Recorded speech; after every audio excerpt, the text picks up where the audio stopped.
Student, I am Jayashree teacher from Paras English Medium School. Today I am going to teach you ENV. ENV का chapter 1 पढ़ने वाले हैं हम. Chapter का name है Our Environment. Environment यानी हमारा पर्यावरण. We see many things around us. हम अपने आसपास में काफी सारी चीजें देख सकते हैं. These things make our environment. ये सारी चीजें मिलाकर हमारा एनवायरनमेंट बनते हैं. It consist of living and non living things.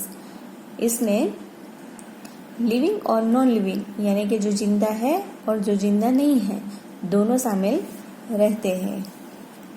In the environment we see people, animals, plants etcetera. These are living things. इस एनवायरनमेंट में हम इंसान देखते हैं, जानवर देख सकते हैं, पेड़ पौधे देख सकते हैं.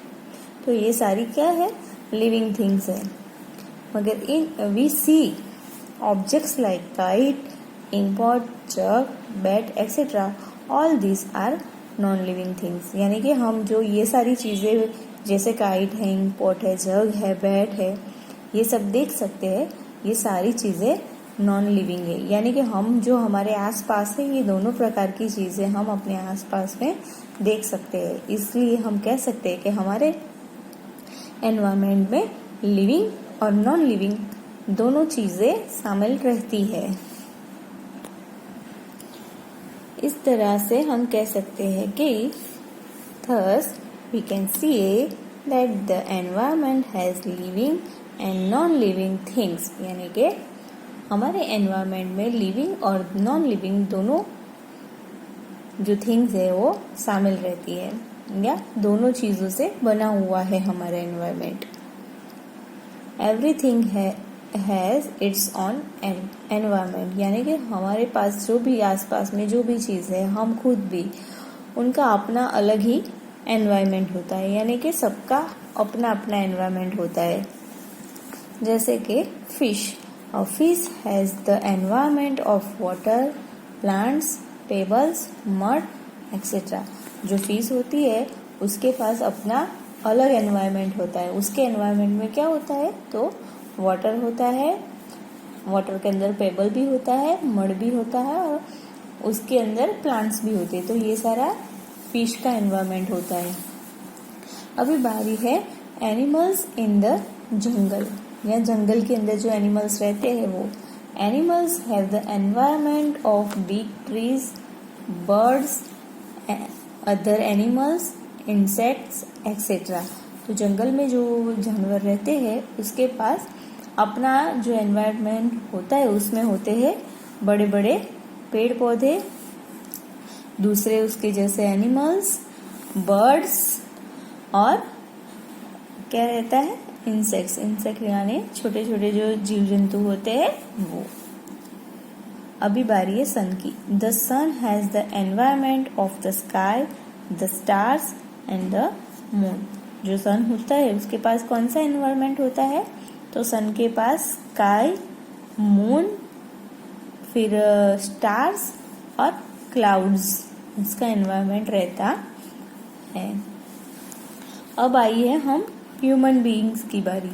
जो ह्यूमन बीइंग्स है उनके पास कौन सा एनवायरनमेंट होता है? तो the man has the environment of other people, big, small, plants and houses etcetera. तो जो इंसान होते हैं उनके पास, एक इंसान के पास दूसरे इंसान का, छोटे या बड़े प्लांट का और हाउसेस का एनवायरनमेंट होता है. अब इस हिसाब से मैं आपको एक्सरसाइज समझाती हूँ. What is an environment? Environment क्या है? तो थिंग्स मेक अवर एनवायरनमेंट. जो अपने आसपास की जो चीजें हैं वो हमारा एनवायरनमेंट बनाते हैं. Which two different things make an environment? कौन सी तो चीज है जो अपना एनवायरनमेंट बनाते हैं?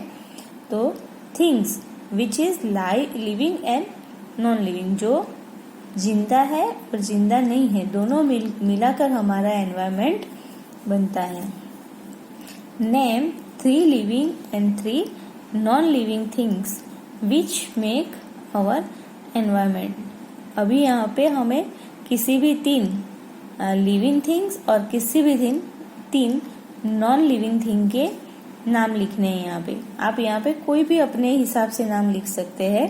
लिविंग में आप कुत्ता, बिल्ली, गाय, बछड़ा, भैंस, टाइगर, लायन कुछ भी लिख सकते हैं। और नॉन लिविंग में आप अपने हिसाब से कुछ भी, टेबल, कुर्सी यानी कि चेयर, फिर कपबोर्ड, सोफा, कोई भी आप नाम लिख सकते हैं। यानी कि अपने हिसाब से लिविंग और नॉन लिविंग के किन्हीं 3 के नाम आपको यहाँ पे लिखने हैं। What does the sun has in its environment? सन के पास अपने एनवायरमेंट में क्या होता है? तो हमने यहाँ पे देखा सन के एनवायरमेंट में स्काई, स्टार्स एंड मून, और आप क्लाउड भी लिख सकते हैं। ओके, तो यहाँ पे लिखना है सन का एनवायरमेंट में आपने क्या क्या होता है।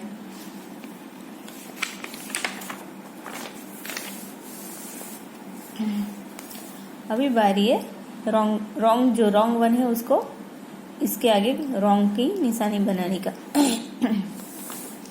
A fish has the environment of water या लैंड। तो फिश के पास कौन सा एनवायरमेंट होता है? वाटर का। तो ये जो लैंड है वो गलत है, तो उसके आगे ऐसे क्रॉस बनाना है।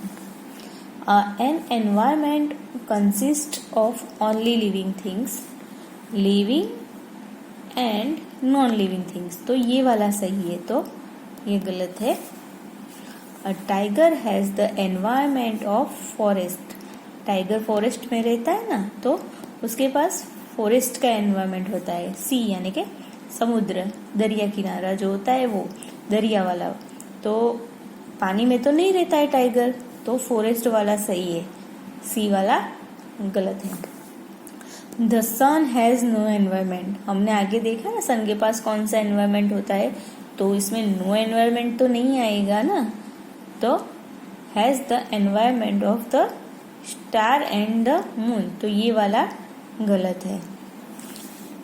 The man has house in environment, does not have house, यानी कि मैन के आसपास घर नहीं होते, और यहाँ पे कहते होते, तो ये होते वाला सही है, ये वाला गलत है, तो इसके आगे हम क्रॉस बनाएंगे। इसी तरह से आगे है write the objects which you see in the environment of the this जो नेम दिए है उसके एनवायरमेंट में क्या क्या चीजें आती है ये हमें लिस्ट आउट करना है। तो मैन है, उसके एनवायरमेंट में क्या क्या होता है अपने हिसाब से लिख सकते हैं।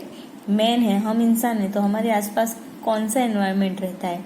ट्रीज रहती है, एनिमल्स रहते हैं, बर्ड्स रहते हैं, दूसरे ह्यूमन बीइंग्स होते हैं, पेड़ पौधे होते हैं। तो जो भी हम चाहिए यहाँ पे 3 चीज लिख सकते हैं।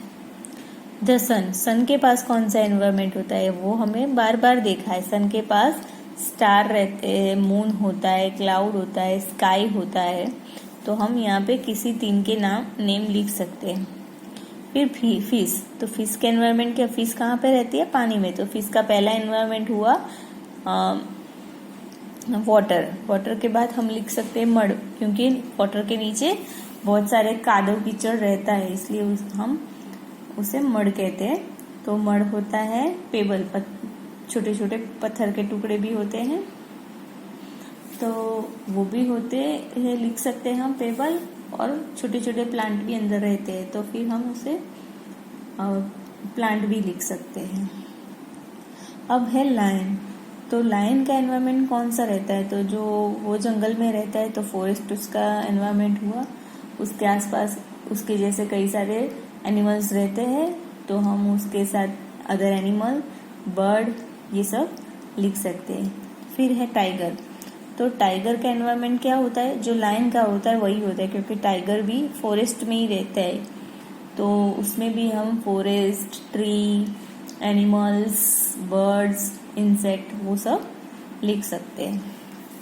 फिर उसके बाद है collect some pictures of the object which you see in your environment and paste them here, यानी कि हमारे आसपास जो भी है चीजें, हमें उसके पिक्चर को कलेक्ट करना है जो हमारे एनवायरनमेंट में दिखाई देती है हमें, और उस पिक्चर को हमें यहाँ पे पेस्ट करना है, यानी कि चिपकाना है।